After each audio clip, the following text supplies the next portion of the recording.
경기병 중대는 한 명의 병사도 잃지 않고 다리를 건너 포탄의 사정권 밖으로 나왔다.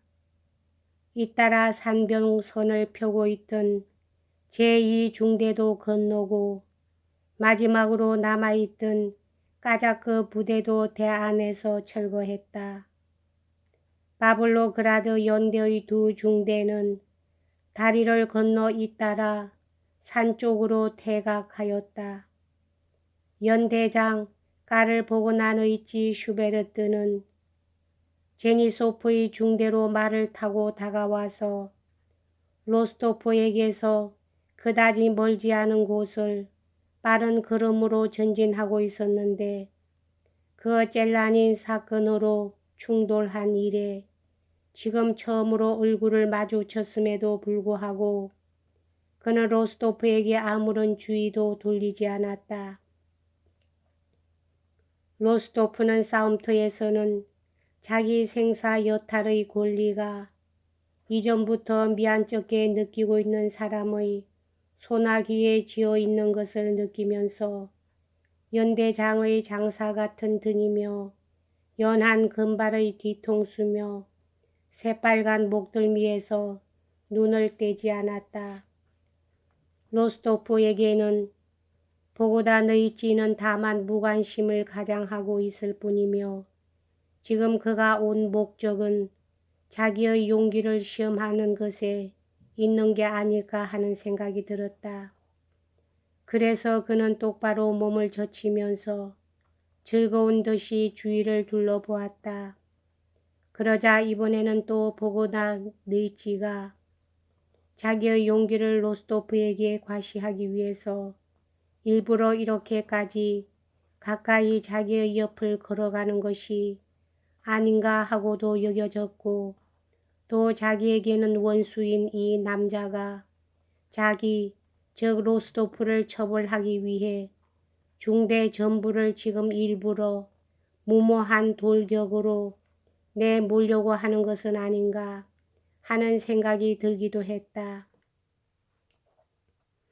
그리고 그 돌격 뒤에 그가 부상을 입은 자기 옆으로 다가와서 관대하게도 화해의 표적으로 손을 내미는 모습 등도 상상되었다. 바블로그라드 연대 사람들에게는 낯익은 두 어깨를 높이 축혀 올린 제르코프의 모습이 그는 지극히 최근에 연대를 떠났었다. 연대장 쪽으로 다가왔다. 제르코프는 참모 본부를 쫓겨난 뒤에는 참모 본부에 있으면 아무것도 하지 않아도 더 많은 보수를 받을 수 있는데 전방 근무를 하면서 꼬박꼬박 일을 할 만큼 바보는 아니라고 하면서 연대에 남아있질 않고 교묘한 수단을 부려서 바그라치온 공작의 전령이 되었다. 그는 후위 부대 지휘관으로부터의 명령을 가지고 이전의 대장에게 찾아온 것이다. 연대장님 하고 그는 옛날의 동료들을 둘러보면서 로스토프의 적을 향해서 그 침울하고 진지한 어투로 말했다. 정지해서 다리를 소각하라는 명령입니다. 누구의 명령이야? 하고 연대장을 언짢은 듯이 물었다. 연대장님, 누구의 명령인지 그것은 모르겠습니다. 하고 기병소위보는 정색을 하고 대답했다. 다만 공자께서 저에게 가서 연대장에게 빨리 되돌아가서 다리를 소각하라고 전하고 오라는 분부를 하셨을 뿐입니다. 제르코프에 이어 똑같은 명령을 가지고 망료 장교가 연대장한테로 왔다. 그 망료 장교에 이어 뚱뚱한 네스비스키가 간신히 그를 빠른 걸음으로 태워온 까자크 말을 타고 들이닥쳤다. 도대체 어떻게 된 겁니까, 연대장? 그는 아직 말이 달리고 있는 중인데도 이렇게 외쳤다. 내가 아까 다리를 소각해 달라고 말씀드리지 않았습니까? 그런데도 이번에는 또 누군가가 잘못 전했나 보군요. 여기 사람들은 모두 정신들이 나가서 무엇이 무엇인지 분간하지 못하고 있단 말이야. 연대장은 서두르지 않고 네스비스키에게로 얼굴을 돌렸다. 당신은 나에게 다리를 태울 연소물에 대해서는 말씀하셨지만 하고 그는 말했다. 소각하라는 것에 관해선 아무런 말씀도 없었습니다. 하지만 여보게 도대체 네스비스키는 말을 세우고 모자를 벗고 땀에 젖은 머리털을 고치면서 말했다. 연소물을 설치하라고 하면서 다리를 소각하라는 말을 안 했다니 그게 말이 돼요. 영관님, 나는 당신한테서 여보게라고 불려질 까닭이 없습니다. 게다가 또 당신은 나에게 다리를 소각하라고 말하지 않았습니다. 나는 나의 직무를 알고 있습니다. 또 나는 명령을 엄중하게 이행하는 습관을 지니고 있습니다.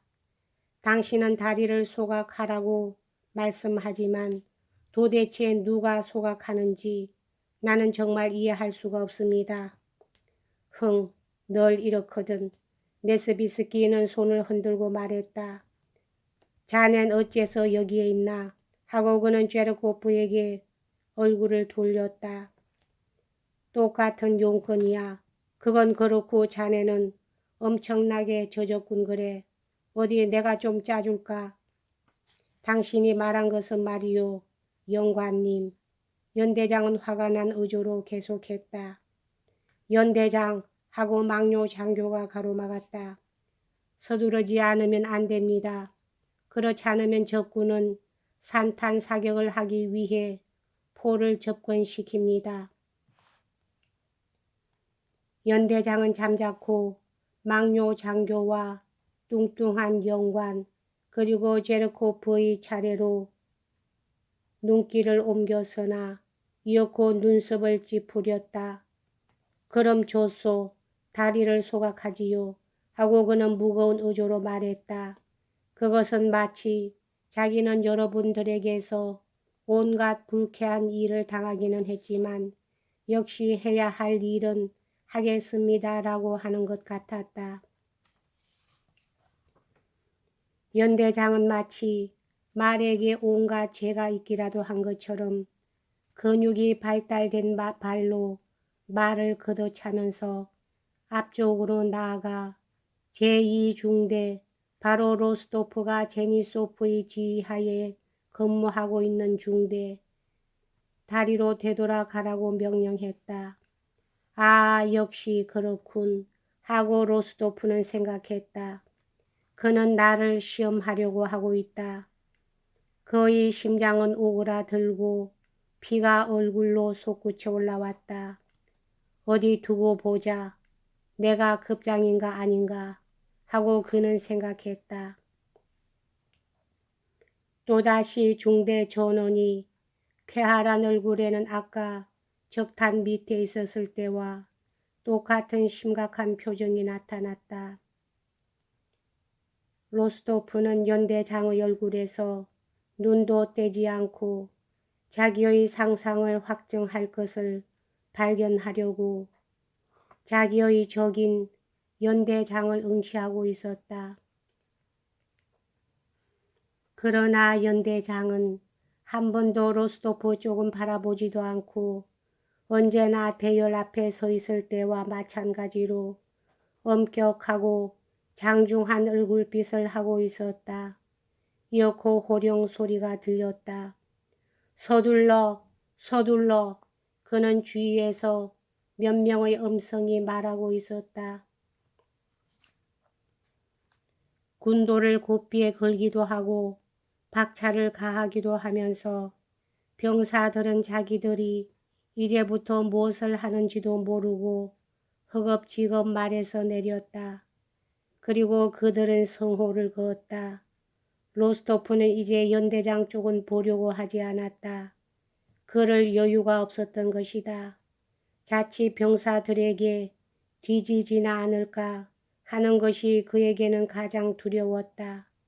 심장이 얼어붙을 만큼 두려웠다. 말을 마부에게 내주었을 때에도 그의 손은 떨리고 있었고 피가 뛰면서 심장으로 몰려드는 것을 느꼈다. 제니소프는 뒤로 몸을 젖히고 큰 소리로 무엇인가 외치면서 그의 옆을 지나갔다. 로스토프는 박차를 맞부딪히기도 하고 군도를 짤거라 그리기도 하면서 주위를 뛰어 돌아다니는 병사들 외엔 아무것도 눈에 들어오지 않았다. 들것 하고 뒤쪽에서 누군가가 외쳤다. 로스토프는 들것을 요구하는 것이 무엇을 뜻하는지도 생각하지 않았다. 그는 그저 누구보다도 맨 앞장을 서야겠다고만 애쓰면서 뛰었다. 그러나 발밑을 보고 있지 않았기 때문에 다시 바로 옆에서 수많은 발에 짓밟혀 질척질척하게 된 진흙 속에 발이 빠져 비틀거리다가 그만 두 손을 땅바닥에 짚고 말았다. 다른 사람들은 그를 피해서 달려나갔다. 대위 양측면으로 하는 연대장의 소리가 들렸다. 그는 양쪽으로 말머리를 돌리고 득이에 찬 듯한 유쾌한 얼굴로 다리에서 그다지 멀지 않은 곳에 말에 올라탄 채 서 있었다. 로스토프는 더럽혀진 손을 성마복 바지에다 닦으면서 자기의 원수를 힐끔 돌아다보고는 멀리 떨어지면 떨어질수록 좋으리라고 생각하면서 더 앞쪽으로 달려갔다. 그런데 보고다너 지는 잘 쳐다보지 않고 있었으므로 로스토프를 알아보지는 못했지만 그를 향해서 소리쳤다. 다리 한가운데를 뛰고 있는 건 누구야? 오른쪽으로부터 견섭사관 어이 되돌아와 하고 그는 화가 난 듯 외쳐댔다. 그리고 자기의 담력을 과시하기라도 하듯이 다리 판자에 말을 몰고 들어선 제니소프를 향해 몸을 돌렸다. 무엇 때문에 그런 모험을 하는 거야, 대위?